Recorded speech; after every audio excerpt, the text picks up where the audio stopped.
Both of my parents are artists, so I've been doing art always. And I've been doing art really actively in the local community for the last 10 years, and discovered glass about 8 years ago. So it's been sort of a lifelong evolution.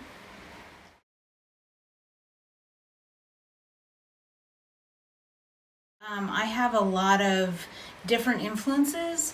So some of my work is just made to be pretty and fun, and some of it, like the piece that I'm showing in this show, is more evocative and has a message. So I have a lot of different facets to my work and a lot of different reasons why I create work.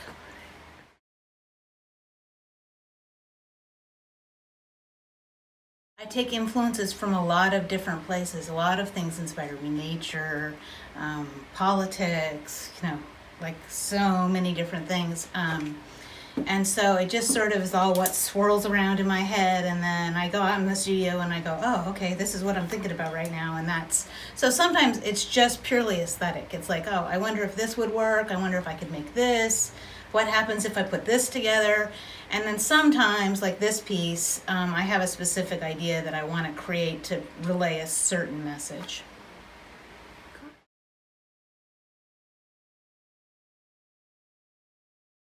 I would say don't be afraid to fail. That's one of my big philosophies when I create. I like to do things that haven't been done, and so I'll experiment.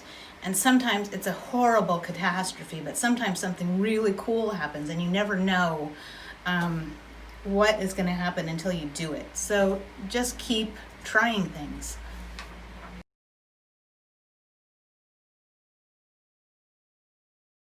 Well, for the last 8 years, it's been glass. Glass is so versatile. You can make functional items, you can make decorative items. It has a really interesting play with light. You can use different materials with glass, like I used enamel in this piece. You can use metals in glass, and so it's just sort of, it's endless. You can represent actual imagery, like I've done here, or you can, make things that are purely aesthetic. It's just incredibly dynamic and versatile. So this piece incorporates a couple different elements. It's one of the reasons I love glass so much. It incorporates silk screening. So first I created the silk screen of the images. Then I did, before the silk screening, I did airbrushing of enamel. And so it's one of the ways that glass can be used when you combine it with other elements, such as in this case enamel, or you can incorporate metals, or there's so many different things that you can do with glass. And then once you put them in the kiln together, they bond permanently together. So I can even create images like this and turn them into servingware, and they're food safe. And so it's a really versatile, wonderful element to work with. And in this particular piece, I really love the evocative way that I incorporated the fishnet over the flesh-colored upholstery in the background, and it really gives it this sort of like, it really evokes the idea of the female flesh with the stocking, and how that has a certain connotation to it, that is all about how it sort of goes to the whole idea of stereotypes and the meaning of the piece. So I hope that people get that when they see it, and that they enjoy it.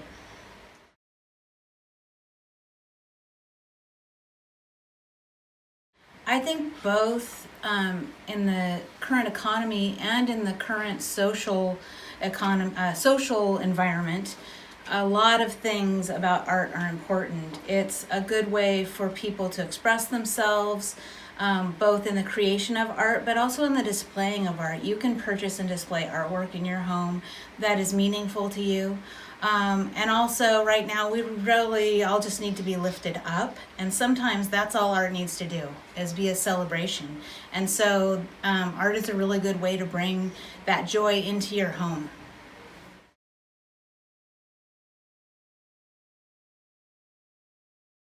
So this piece is called Keep Your Stereotypes to Yourself. And I entered it before the current climate of change was happening. And I think it's pretty appropriate now. It's all about how people see a person and they immediately jump to an assumption, right? They make a stereotype about that person based on how they look. And so a common stereotype that women in general have to live with is that if you are a sexy woman, that you can't possibly be smart, and you're attractive and you represent yourself, dressed in a way that you feel expresses yourself, but other people interpret it as being overtly sexy or whatever. They put these stereotypes on you that you're not intelligent, you're not a person that can be trusted, or that you have these certain immediate assumptions they make about you. Yeah. I hope that people understand that when they see it, that they know what that means. Yeah.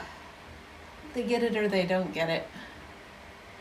I've had people come up, I've had this piece at other shows, and they come up and they're like, oh my God, like they instantly get it.